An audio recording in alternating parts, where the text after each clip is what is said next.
Episode opening സീനിൽ ഇപ്പൊ ട്രഫാൽഗറിലോ അവൻ ഡോഫ്ലമിംഗോട് തീർത്ത് പറയും, നീ എന്നെ ചീറ്റ് ചെയ്തു, ഇനി നിനക്ക് ഒരവസരവും ഇല്ല. ഈ സീസറിനെ അവൻ ഒരു കാരണവശാലും ഞാൻ നിനക്ക് വിട്ടു തരില്ല. ഡോഫ്ലമിംഗോ ആണെങ്കിൽ അത് കേട്ട് പൊട്ടിച്ചിരിക്കും. ഇവിടെ വെച്ച് നിനക്ക് രക്ഷപ്പെട്ടു പോകാനാവില്ല. നീയും നിന്റെ ടീംമേറ്റ്സും ഈ സീസറും അങ്ങനെ എല്ലാവരും ഇപ്പൊ എന്റെ ഐലാൻഡിലാണ്. എനിക്ക് സപ്പോർട്ടിന് നേവി ഉണ്ട്. ഞാനിപ്പോഴും ഒരു വാർലോഡ് തന്നെയാണെന്ന് പറയും. സീസറിനാണെങ്കിൽ കുറച്ച് പേടിയാവും. കാരണം സീസറിന്റെ ഹാർട്ട് അതുള്ളത് ട്രഫാൽഗറിലോയുടെ കയ്യിലാണ്. പ്ലീസ് ട്രഫാൽഗറിലോ, ഇവിടം വരെ നീ എന്നെ കൊണ്ടുവന്നില്ലേ, ഇനിയെങ്കിലും ഡോഫ്ലമിംഗോയുടെ കയ്യിൽ എന്നെ ഏൽപ്പിച്ചു കൊടുക്ക്. അതിന് ഡോഫ്ലമിംഗോ, നീ അവന്റെ അടുത്ത് കെഞ്ചേണ്ട ആവശ്യമൊന്നുമില്ല, നീ എനിക്ക് വളരെ പ്രിയപ്പെട്ടവനാണ്, നിന്നെ സേവ് ചെയ്യാനാണ് ഞാൻ ഇത്രയും കാര്യങ്ങൾ ചെയ്തതെന്ന് പറയും. അത് കേൾക്കുമ്പോൾ സീസറിന് ഒരുപാട് സന്തോഷമായി. ആനന്ദ കണ്ണീരൊക്കെ അങ്ങനെ പൊഴിക്കുകയാണ്.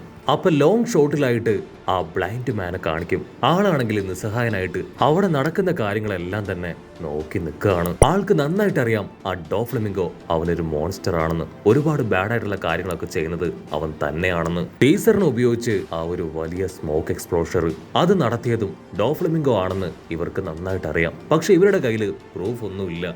എന്തെങ്കിലും ഒരു ക്രൈം അത് തെളിയിക്കണമെങ്കിൽ പ്രൂഫ് അത്യാവശ്യമാണ്. സോ പ്രൂഫ് ഇല്ലാത്തത് കൊണ്ട് തന്നെ പ്രത്യേകിച്ചൊന്നും ചെയ്യാനോ പറയാനോ ഇല്ലാതെ അവർ തല താഴ്ത്തി നിൽക്കും. ആ ബ്ലൈൻഡ് മാൻ ആണെങ്കിൽ ട്രഫാൽഗറിലോട് പറയും, നിന്നെ കുറിച്ചുള്ള ആ ന്യൂസ് ഞാൻ വായിച്ചു. നീയും ആ സ്ട്രോ ഹാറ്റ് ലൂഫിയും ടീമായി എന്ന് എനിക്ക് അറിയാൻ കഴിഞ്ഞു. അതിലെന്തെങ്കിലും സത്യമുണ്ടോ? സത്യം ഉണ്ടെങ്കിൽ നിങ്ങളൊരു വാർലോഡ് ആണെന്നുള്ള കാര്യം എനിക്ക് മറക്കേണ്ടി വരും. നിങ്ങളെയും നിങ്ങളുടെ പുതിയ ഫ്രണ്ട് സ്ട്രോ ഹാറ്റ് ലൂഫിയെയും അവന്റെ ടീമിനെയും എല്ലാവരും അറസ്റ്റ് ചെയ്ത് ഞങ്ങൾക്ക് കൊണ്ടുപോകേണ്ടതായിട്ട് വരും.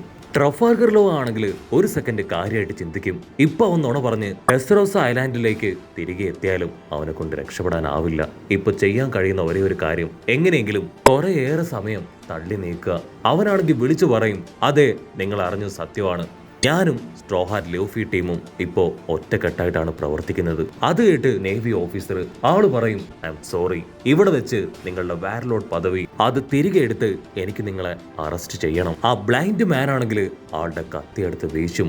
അടുത്ത സെക്കൻഡ് സ്പേസിലുള്ള ഒരു വിങ്കിള് അതങ്ങനെ കട്ടായി ട്രഫാൽഗറിലോയ്ക്ക് നേരെ തെറിച്ചു വരികയാണ്. അവിടെയുള്ള എല്ലാവരും അതുകൊണ്ട് ഷോക്കാവും. അവിടെ ചുറ്റും ഉണ്ടായിരുന്നവരും നേവിക്കാരെല്ലാവരും അതുകൊണ്ട് പേടിച്ചോടും. ട്രഫാൽഗറിലോ ആണെങ്കിൽ റൂം ക്രിയേറ്റ് ചെയ്ത് അതിനെ വെട്ടി താഴെയിടും. ഡോഫ്ലമിംഗോ അവന്റെ സ്ട്രിംഗ് പവർ ഉപയോഗിച്ച് അതിനെ മുഴുവൻ വെട്ടി കഷ്ണങ്ങളാക്കി തവിട് പൊടിയാക്കും. അല്പസമയം കഴിയുമ്പോൾ എല്ലാവരും കണ്ണു തുറന്ന് നോക്കും.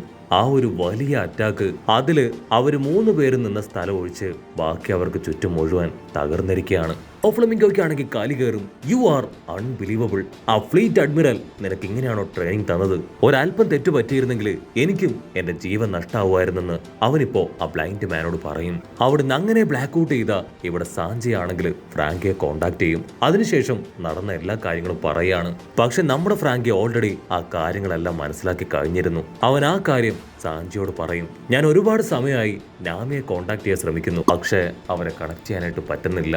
നാമി, ബ്രൂക്ക്, ചോപ്പർ, മൊമൻഡോസ്കി ഇവർ 4 പേരുമാണ് ആ കപ്പലിലുള്ളത്.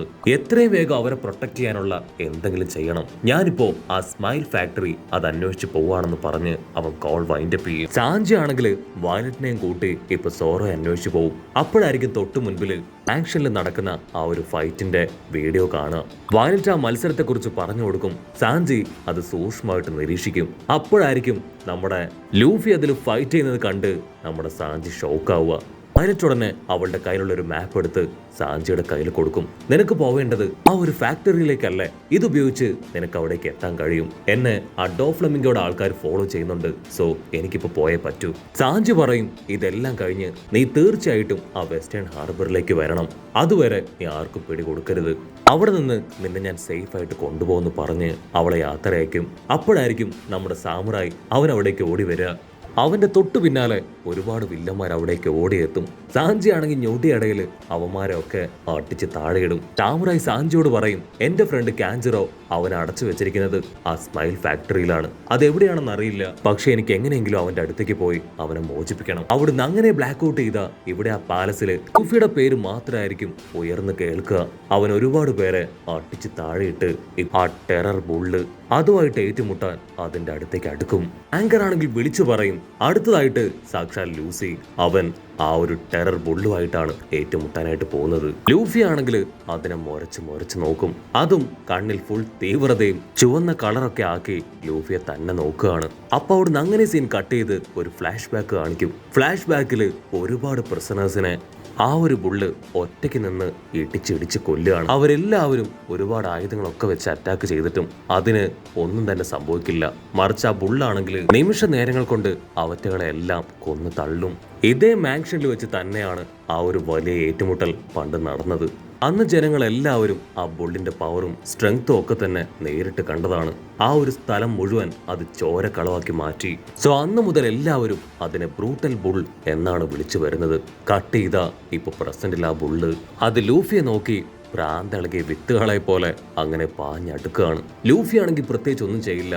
കൈ രണ്ടും താഴ്ത്തിയിട്ട് റിലാക്സ്ഡ് ആയി അതിനെ തന്നെ നോക്കി നിൽക്കും. ജനങ്ങൾക്കാണെങ്കിൽ ഭയങ്കര അത്ഭുതം, എന്താണ് അടുത്ത നിമിഷം സംഭവിക്കാൻ പോകുന്നത്. അവരുടെ പ്രതീക്ഷകൾക്ക് അതീതമായിട്ട് എന്തെങ്കിലും സംഭവിക്കോ, ലൂഫി അവൻ ഫ്രീസായി പോയോ, അതിനെ കണ്ട് പേടിച്ചു പോയോ എന്നിങ്ങനെ ഒരുപാട് സംശയങ്ങൾ അവരുടെ മനസ്സിലേക്ക് വരികയാണ്.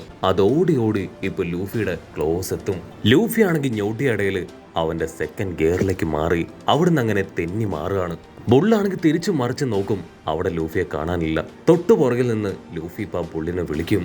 ബുള്ള് ടേൺ ചെയ്ത് ഇപ്പൊ വീണ്ടും ലൂഫിയെ ലക്ഷ്യമാക്കി ഓടുകയാണ്. ആനിമൽസിനെ ടേൺ ചെയ്യുന്ന ആ ഹോക്കി പവർ അത് പതിയെ അവൻ യൂസ് ചെയ്യാനായിട്ട് തുടങ്ങുകയാണ്. അത് ലൂഫിയുടെ തൊട്ടടുത്ത് എത്തുമ്പോഴേക്കും സഡൻ ബ്രേക്ക് ഇട്ട് നിൽക്കുകയാണ്. അതിനുശേഷം അത് മൊത്തമായിട്ട് ഇപ്പൊ വേർത്തൊലിക്കാൻ തുടങ്ങും. ചുറ്റുമുള്ള ജനങ്ങൾക്കും ആങ്കറിനും കണ്ടസ്റ്റൻസിനും അവർക്കൊന്നും എന്താ നടക്കണമെന്ന് മനസ്സിലാവില്ല. ലൂഫി സിമ്പിളായിട്ട് അതിന്റെ മുതുകിലേക്ക് ചാടി കയറും. കമോൺ മൈ ഡിയർ ഫ്രണ്ട്, ഇനി നമുക്ക് രണ്ടുപേർക്കും ഒരുമിച്ച് ഫൈറ്റ് ചെയ്യാന്ന് പറയും. ഒരുമിച്ച് ഫൈറ്റ് ചെയ്യാൻ അതിന് സന്തോഷമാണ്. അതിപ്പോ പൊട്ടിച്ചിരിച്ച് ലൂഫിയുടെ കൂടെ അറ്റാക്ക് ചെയ്യാനായിട്ട് റെഡിയായിട്ട് നിൽക്കും. ആങ്കർ ആണെങ്കിൽ ഷോക്കായിട്ട് ഇപ്പൊ വിളിച്ചു പറയും, ഇതൊരു വലിയ അത്ഭുതം തന്നെയാണ്. ആ ഒരു ബുള്ളിനെ ലൂസി മുഴുവനായിട്ടും കൺട്രോൾ ചെയ്ത് കഴിഞ്ഞു. അതിന്റെ പുറത്തിരുന്ന് അവൻ അതിനെ തന്നെ അവന്റെ ഒരു ടൂളായിട്ട് ഉപയോഗിക്കുകയാണ്. അവിടുന്ന് അങ്ങനെ ബ്ലാക്ക് ഔട്ട് ചെയ്ത ഇപ്പൊ ഗ്രീൻ ബിറ്റ് കാണിക്കും. അവിടെ ആണെങ്കിൽ ആ ബ്ലൈൻഡ് മാൻ ക്രിയേറ്റ് ചെയ്ത വലിയ പൊട്ടിത്തെറിയില് ഇവിടെ ആ ലിറ്റിൽ പീപ്പിൾ ഉള്ള സ്ഥലം അതങ്ങനെ കിടുങ്ങി വിറക്കുകയാണ്. അവിടെയുള്ള ലിറ്റിൽ പീപ്പിള് അവറ്റകള് ഇപ്പൊ അങ്ങോട്ടും ഇങ്ങോട്ടും അറിഞ്ഞും പുറഞ്ഞും ഓടും. അവർക്കാണെങ്കിൽ എന്താ സംഭവിക്കണേന്ന് പിടികിട്ടില്ല.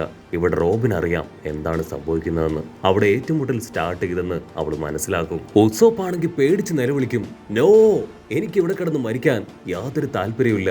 എനിക്ക് എത്രയും വേഗം ഇവിടുന്ന് രക്ഷപ്പെട്ടു പോകണം. ഉസോപ്പിന്റെ നിലവിളിയാണെങ്കിൽ ആ ലിറ്റിൽ പീപ്പിൾ കേൾക്കും.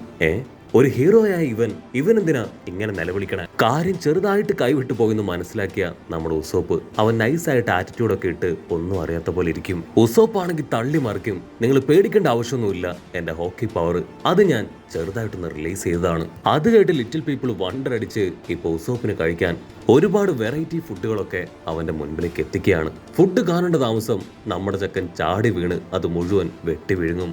അപ്പൊ ദൂരത്തായിട്ട് ആ നോലാൻഡിന്റെ ഒരു പ്രതിമ അവർ കാണും. ആക്ച്വലി ഈ നോലാൻഡ് ഇദ്ദേഹമാണ് ആ സ്കൈ ഐലാൻഡിനെ കുറിച്ച് ഒരു ബുക്ക് തന്നെ എഴുതിയത്.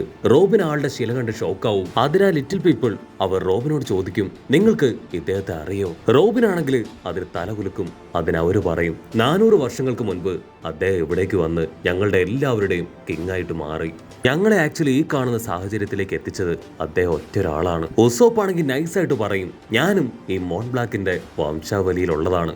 അത് കേൾക്കേണ്ട താമസം ആ കിങ്ങും അവിടെയുള്ള ലിറ്റിൽ പീപ്പിളും അവരെല്ലാവരും വിളിച്ചു പറയും, 400 വർഷങ്ങൾക്ക് ശേഷം ഡോഫ്ലെമിംഗോട് ഫൈറ്റ് ചെയ്യാൻ ആ മോൺ ബ്ലാക്കിന്റെ വംശാവലിയിൽ നിന്ന് ആളുകൾ എത്തി. ഇന്നാണ് ആ സുവർണ അവസരം എന്ന് പറഞ്ഞ് അവർ ഹാപ്പി ആയിട്ട് തുള്ളിച്ചാടും. ബോസ്, എത്രയും പെട്ടെന്ന് അങ്ങ് ഈ ഫുഡൊക്കെ കഴിച്ചു തീർത്ത് യുദ്ധത്തിന് വേണ്ടി ഞങ്ങളെ നയിക്കണമെന്ന് അവരാണെങ്കിൽ സോപ്പിനെ നോക്കി പറയുന്നതോട് കൂടെ ഈ ഒരു എപ്പിസോഡും അവസാനിക്കുന്നു. എപ്പിസോഡ് ഇഷ്ടപ്പെടുകയാണെങ്കിൽ തീർച്ചയായിട്ടും ലൈക്ക് ചെയ്യാനും കമന്റ് ചെയ്യാനും ഷെയർ ചെയ്യാനും മറക്കല്ലേ. അടുത്തൊരു അടിപൊളി എപ്പിസോഡുമായിട്ട് കാണുന്നവരെ it's me with Mallu episode.